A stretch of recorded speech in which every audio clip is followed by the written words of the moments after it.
신성한 성품에 참여하라. 네 번째 시간입니다. 우리는 하나님으로부터 구원의 은혜를 받았습니다. 예수 그리스도를 믿음으로 죄 용서함을 받았고 하나님의 자녀가 되었으며 천국의 영원한 복락을 약속받았습니다. 그런데 그것만이 아니라 하나님은 하나님의 자녀된 우리들을 계속해서 기르십니다. 죄악의 습성을 점점 벗어버리고 하나님 아버지의 거룩하신 성품을 닮아가도록 우리를 이끄시고 양육하여 주시는 것입니다. 그러므로 우리들은 하나님의 이끄심에 잘 순종해서 하나님의 거룩하신 성품을 점점 이루어 나아가야 합니다. 지난 시간까지 하나님의 거룩한 성품, 신성한 성품에 대해서 6가지를 보았습니다. 믿음의 덕을, 덕의 지식을, 지식의 절제를, 절제의 인내를, 인내의 경건을. 이제 이어서 오늘은 네 번째 시간으로 경건의 형제 우애를 입니다. 경건의 형제 우애를. 경건에 대해서는 지난 시간에 보았습니다.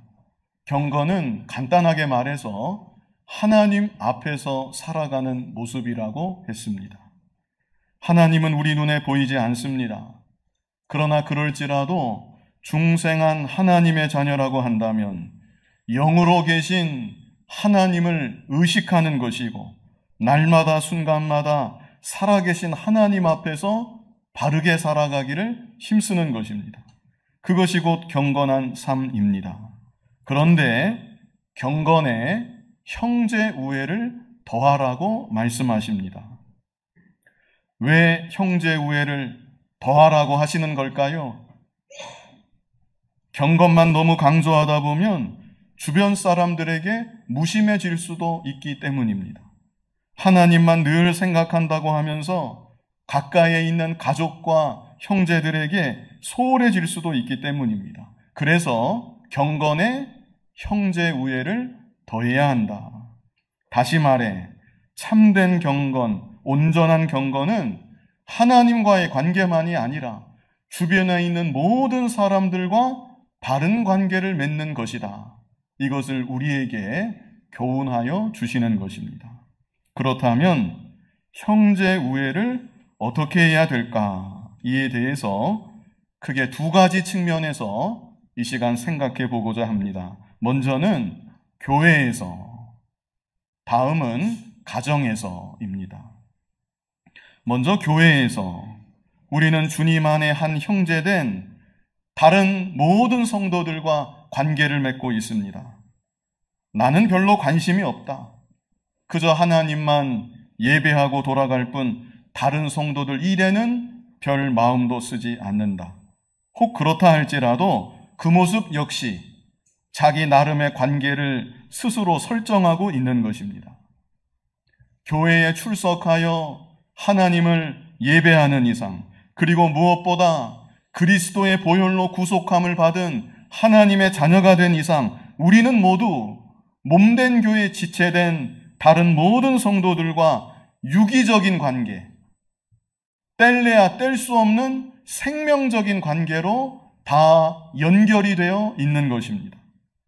그러므로 우리들은 세상에서 내가 맺게 되는 다른 어떤 관계보다 교회에서 맺게 되는 성도들과의 관계를 더욱 중요하게 생각하고 그 관계를 바로 해야 되는 것입니다. 이에 대해서 3가지를 말씀드리려고 합니다. 받으라, 하나 되라, 섬기라. 이것이 3가지입니다. 교회에서 형제 우애 잘하기 위해 3가지. 한번 따라해 보실까요? 받으라, 하나 되라, 섬기라. 자, 먼저는 받으라입니다. 받으라. 이게 무슨 말인가? 내 안에서 다른 사람을 인정하고 받아들이라는 것입니다. 가장 기본적으로 모든 성도들을 하나님의 사랑받는 하나님의 자녀로 내 안에서 받아야 합니다. 그리고 교회에는 여러 직분이 있습니다. 권찰이 있고, 집사가 있고, 권사가 있고, 장로가 있고, 전도사가 있고, 목사가 있습니다. 구역장도 있고, 교사도 있고, 기관장도 있습니다. 인간인지라 가까이 다가가서 보면 누구에게나 다 부족한 것이 있습니다. 그러나 그럴지라도 하나님께서 세우신 줄 믿고 집사를 집사로 받아들이고 권사를 권사로 받아들이고 장로를 장로로 받아들이고 목사를 목사로 받아들여야 합니다. 그것이 교회 생활의 기본입니다. 물론 직분자들도 자기가 받은 직분에 합당한 사람이 되도록 날마다 힘쓰고 더욱 노력해야 될 것입니다.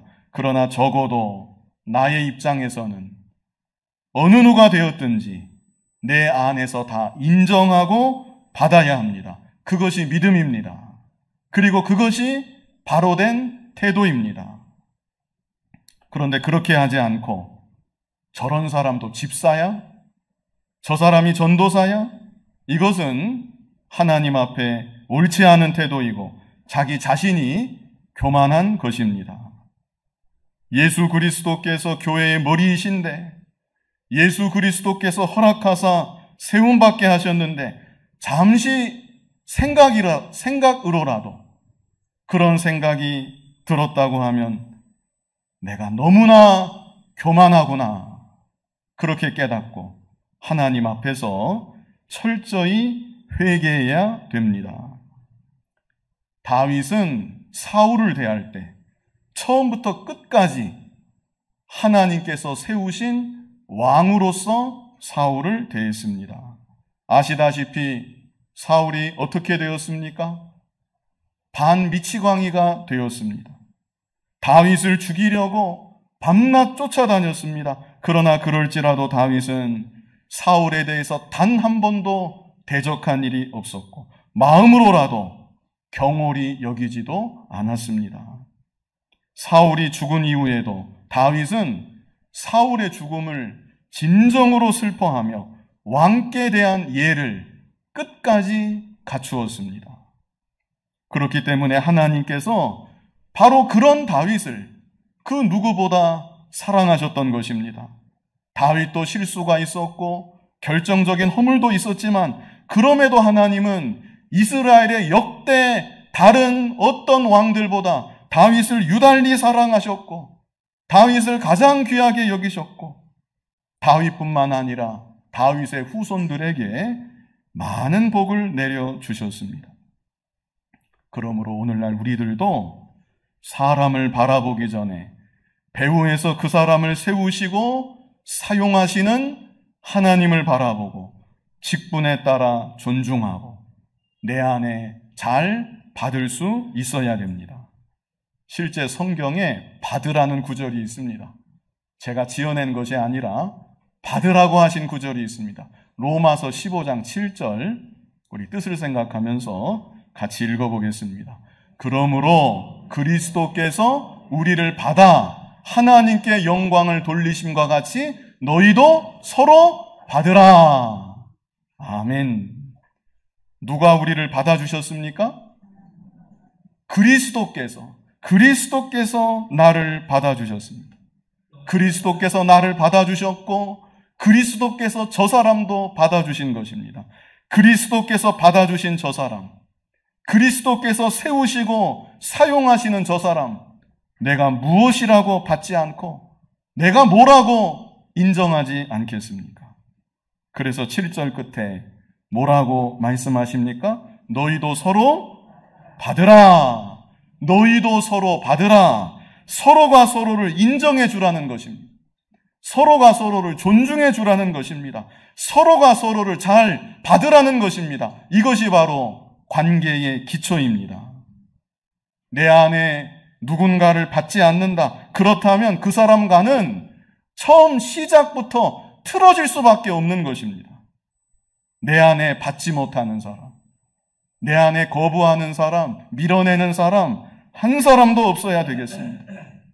모든 성도들을 하나님의 사랑받는 존귀한 자들로 내 안에서 다 받고 하나님께서 세우신 직분자들, 그 직분에 맞게 인정하고 존중하고 다 받을 수 있는 그런 우리들이 먼저는 되어야 하는 것입니다. 다음으로 하나 되라입니다. 하나 되라. 서로가 서로를 잘 받을 뿐 아니라 보다 적극적으로 온전한 하나를 이루어 나아가야 된다는 것입니다. 우리 에베소서 4장 3절 말씀 같이 한번 읽어보겠습니다. 평안에 매는 줄로 성령이 하나 되게 하신 것을 힘써 지키라. 이 말씀을 자세히 보십시오. 성령은 이미 우리를 하나 되게 만드셨다는 것입니다. 우리들은 이미 그리스도의 한 몸을 이루고 있다는 것입니다. 그러므로 이 일을 힘써 지키라. 이렇게 우리에게 명하고 계십니다. 우리 안에 있는 죄성이 하나됨을 자꾸 거부하게 만들려고 합니다.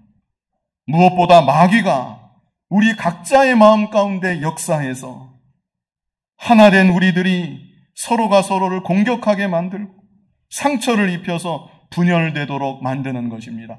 얼마나 안타까운 일인지 모릅니다. 마귀의 역사를 생각할 때 얼마나 원통한 일인지 모르는 것입니다.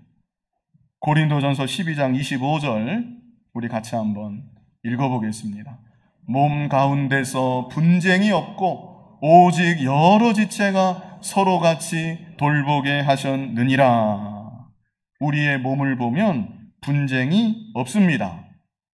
여러 다양한 지체들이 있지만 그 모든 지체들이 오직 머리의 명령을 받아서 긴밀하게 협력하고 서로가 서로를 위하고 그래서 결론적으로 한 몸을 잘 이루어 나아가는 것입니다. 배가 고프다.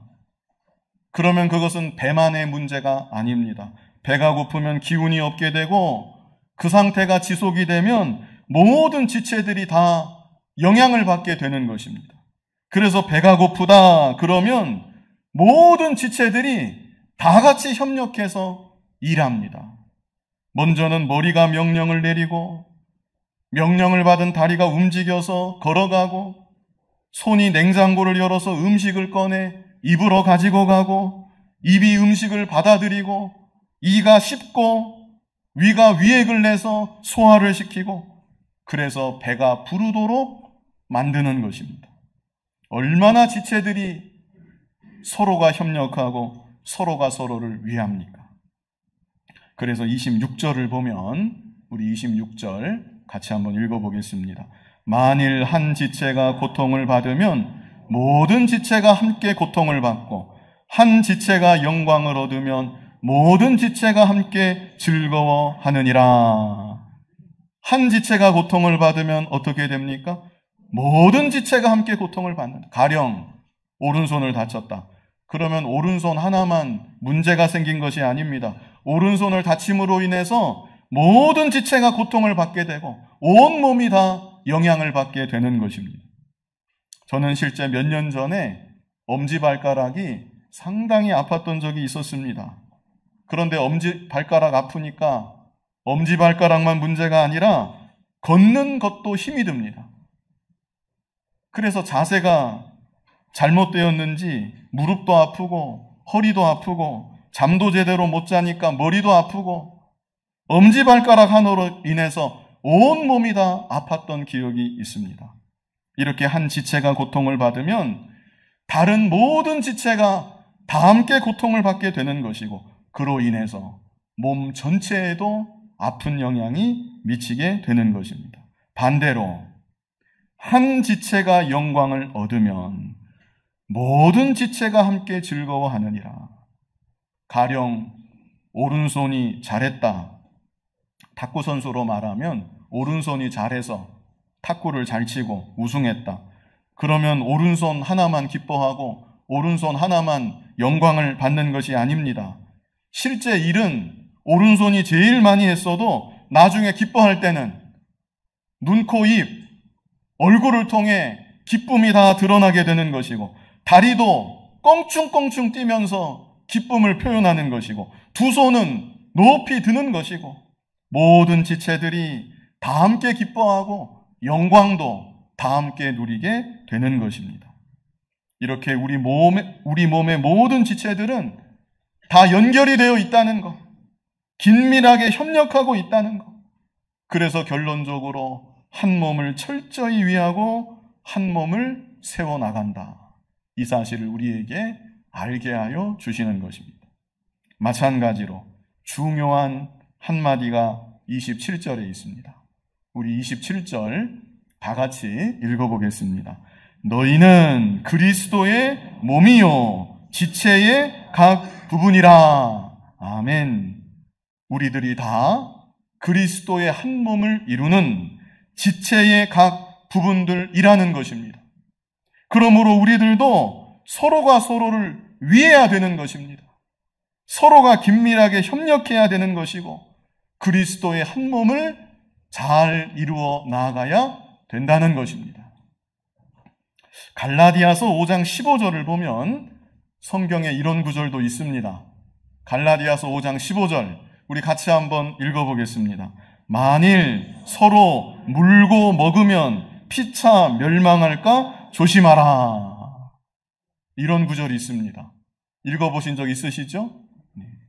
초대교회로부터 교회가 얼마나 시끄러웠으면 만일 서로 물고 먹으면 피차 멸망할까 조심하라. 이미 한 몸이 되었는데 서로가 물고 먹으면 어떻게 되겠습니까? 저 사람이 너무나 못마땅해서 나는 어쩔 수가 없습니다. 그럴지 몰라도 그것은 그 사람 한 사람을 공격한 것이 아니라 그리스도의 몸을 내 손으로 공격한 일이 되는 것입니다. 그리스도의 몸에 내 손이 상처를 입히는 것이고 내 손으로 몸된 교회를 헐어내는 일이 되는 것입니다. 마귀가 박수를 치면서 쾌재를 부르고 기뻐할 일입니다. 우리는 혹이라도 마귀가 기뻐할 일에 쓰임받지 말고 하나됨을 잘 지켜서 그리스도의 한 몸을 온전히 이루어 나아가고 하나님께 모든 영광을 돌리는 그런 저와 여러분이 다 되어야 하겠습니다. 다음으로 섬기라입니다. 섬기라. 제일 먼저는 무엇이었죠?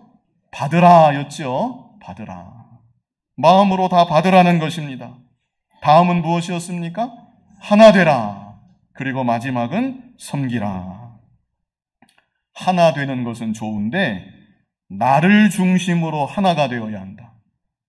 내 의견을 중심으로 똘똘 뭉쳐서 하나가 되어야 한다. 이런 생각은 누구라도 버려야 합니다. 교회는 누구의 교회입니까? 하나님의 교회입니다. 디모데전서 3장 15절 우리 같이 한번 읽어보겠습니다. 만일 내가 지체하면 너로 하여금 하나님의 집에서 어떻게 행하여야 할지를 알게 하려 함이니 이 집은 살아계신 하나님의 교회요 진리의 기둥과 터니라. 아멘. 이 구절을 보시면 하나님의 집이라는 표현이 있습니다. 하나님의 집, 하나님의 집이라는 표현이 있고 또 하나님의 교회라는 표현도 있습니다. 하나님의 집이다. 하나님의 교회이다. 하나님의 교회 앞에 있는 그 구절들도 같이 보시면 이 집은 뭐라고 했습니까? 살아계신 하나님의 교회요. 이렇게 말씀하고 있습니다. 살아계신 하나님의 교회라는 것입니다. 그래서 교회의 주인은 오직 하나님이십니다. 그 누구도 자기가 주인인 것처럼 행세하면 안 되는 것입니다. 실제 어느 교회는 그 교회 재정의 70%에서 80%를 장로님 한 분이 담당하는 그런 교회가 있었습니다. 그래서 성도들이 우리 교회는 저분 없으면 큰일 나. 이게 얼마나 잘못된 말인지 모릅니다. 우리 교회는 저분 나가면 우리 교회 무너질지 몰라. 저분 없으면 우리 교회는 큰일 나. 그러다 보니까 그 장로님도 자기 뜻을 펼치려고 합니다. 하나님 뜻이 아니라 그야말로 자기 뜻, 자기 주관을 내세우려고 하는 것입니다. 그러나 아무리 재정의 많은 부분을 담당한다 할지라도 80%가 아니라 90%를 담당한다 할지라도 교회는 자기 주관대로 이끌고 가는 것이 아니라는 것입니다. 오직 주님의 뜻을 따라 주님의 뜻에만 복종하고 주님만을 높이고 주님께만 영광을 돌려야 그것이 참된 교회의 모습인 것입니다. 그러므로 우리들은 모두가 주님의 발 아래 엎드려야 되는 것입니다. 모두가 주님의 발 아래 엎드리는 것이고 우리 서로 간에는 오직 섬기는 자가 되어야 하는 것입니다. 내가 섬기려고 하면 하나님이 기뻐하시고 내 자신도 시험 들 일이 별로 없습니다. 그래, 내가 좀 더 섬기면 되지. 그래, 내가 좀 더 낮아지면 되지. 그러면 문제될 것이 없는 것입니다. 그러나 반대로 내가 섬김을 받으려고 하면 사사건건 거슬리는 일이 생깁니다. 저 사람이 왜 나에게 저러지? 나를 뭘로 보고 저러지? 마음이 편치 않고 이런저런 문제가 생기는 것입니다. 예수님이 직접 하신 말씀, 우리 마태복음 20장 25절을 같이 한번 읽어보겠습니다. 예수께서 제자들을 불러다가 이르시되 이방인의 집권자들이 그들을 임의로 주관하고 그 고관들이 그들에게 권세를 부리는 줄을 너희가 알거니와. 이것이 세상의 모습이라는 것입니다. 세상에는 높은 사람이 있고 권세 부리는 사람이 있게 마련입니다. 그것이 바로 세상의 모습이고 생리입니다. 그러나 26절을 같이 한번 읽어보겠습니다. 너희 중에는 그렇지 않아야 하나니 너희 중에 누구든지 크고자 하는 자는 너희를 섬기는 자가 되고. 자, 너희 중에는 뭐라고 말씀합니까? 그렇지 않아야 한다. 교회는 세상과 다르다는 것입니다. 세상에야 높은 사람이 있고 권세자가 있지만 교회에는 높은 사람이 있어서는 안 된다. 교회 안에는 권세 부리는 사람이 있어서는 안 된다. 이것을 주님께서 말씀해 주시는 것입니다. 그러면서 또 뭐라고 하십니까? 너희 중에 누구든지 크고자 하는 자는 너희를 섬기는 자가 되고. 우리는 이 말씀 그대로 순종해야 합니다. 교회를 오래 다녔다, 20년 됐다, 30년 됐다, 그러면 그만큼 예수님을 더 많이 닮았을 테니까 더 낮아지고 더 겸손해지고 더 섬기는 자가 되어야 마땅한 것입니다. 장로다, 목사다, 그렇다면 더 낮아져야 되는 것이고 더 섬기는 자가 되어야 마땅한 것입니다. 이어서 27절 우리 같이 한번 읽어보겠습니다. 너희 중에 누구든지 으뜸이 되고자 하는 자는 너희의 종이 되어야 하리라. 큰 정도가 아니라 으뜸이 되어야 하겠다. 그런 사람 있으면 너희의 종이 되어야 하리라. 이 말씀 그대로, 이게 예수님의 말씀이잖아요. 우리가 믿고 따르는 예수님이 직접 남기신 말씀입니다. 우리는 이 말씀 그대로 우리의 중심이 서로가 서로에게 내가 좀 더 낮아져야 되겠다. 그것이 주님의 명령이니까. 내가 좀 더 낮아져야 되겠다. 내가 좀 더 섬기는 자가 되어야 하겠다.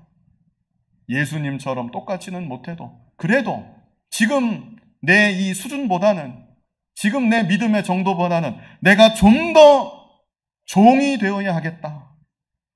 말씀을 아예 모른다면 어쩔 수가 없습니다. 이 말씀 모르면 어쩔 수가 없습니다. 안다 할지라도 이것이 주님의 말씀이다 믿어지지 않으면 그 사람도 어찌할 도리가 없습니다. 그러나 적어도 이 말씀을 알고 있다면, 이 말씀이 예수님이 이 땅에서 남기셨던 말씀임을 믿는다면 내가 먼저 이 말씀대로 순종해야 되겠다. 주께서 명하신 대로 내가 좀 더 낮은 자가 되고 내가 좀 더 섬기는 자가 되어야 하겠다. 우리들이 다 이런 마음이 될 때 교회 안에 형제 우애가 아름답게 잘 이루어질 수가 있는 것입니다. 교회에서 형제 위에 자라기 위해 세 가지 말씀을 드렸습니다. 첫 번째는 무엇이었습니까? 받으라 였지요. 못 받는 분 혹시 안 계세요? 내 마음에 이 사람은 도저히 못 받겠다. 나는 인정이 안 된다. 그런 사람 한 사람도 있으면 안 됩니다. 그것이 바로 교만입니다. 마음에서부터 다 받아야 됩니다. 그리고 두 번째는 하나 되라. 마지막 세 번째는 섬기라. 내가 섬기면 되는 것입니다. 내가 낮아지고 내가 종이 되면 되는 것입니다. 이제 이어서 가정에서입니다. 가정에서. 우리 믿는 사람들은 가정에서도 형제 우애를 잘해야 됩니다. 가정에서 형제 우애 잘하기 위해 먼저는 가정에서 자기의 도리를 다하라입니다. 한번 따라해 보실까요? 가정에서 자기의 도리를 다하라. 하나님을 믿고 섬기는 성도들이 가정에서 자기가 마땅히 해야 될 기본적인 도리도 잘 못하는 경우가 혹 있습니다. 어떤 여자분이 믿음이 깊어지면서 하나님을 향한 마음도 뜨거워지게 되었습니다.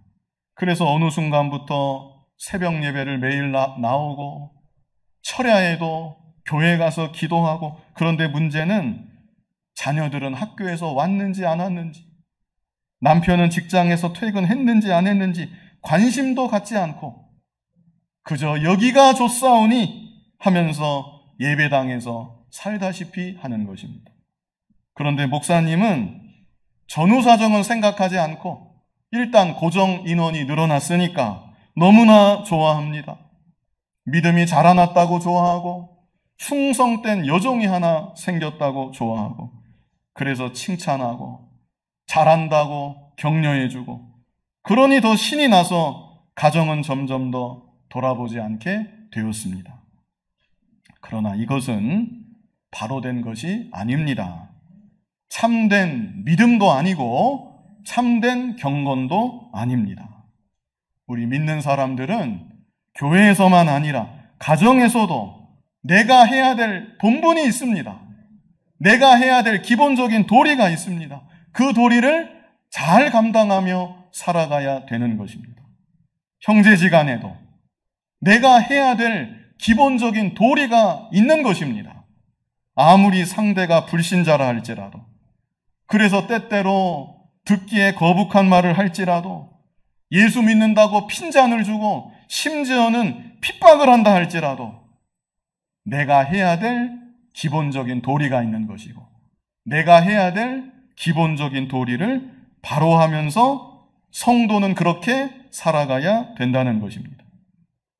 시댁 가기 싫은데 잘 됐다 그러면서 아예 담싸놓고 살지 말고, 심하다 때마다 먼저 연락해서 안부를 묻고, 경조사가 있으면 잘 챙기고, 내가 더 낮아지면 됩니다.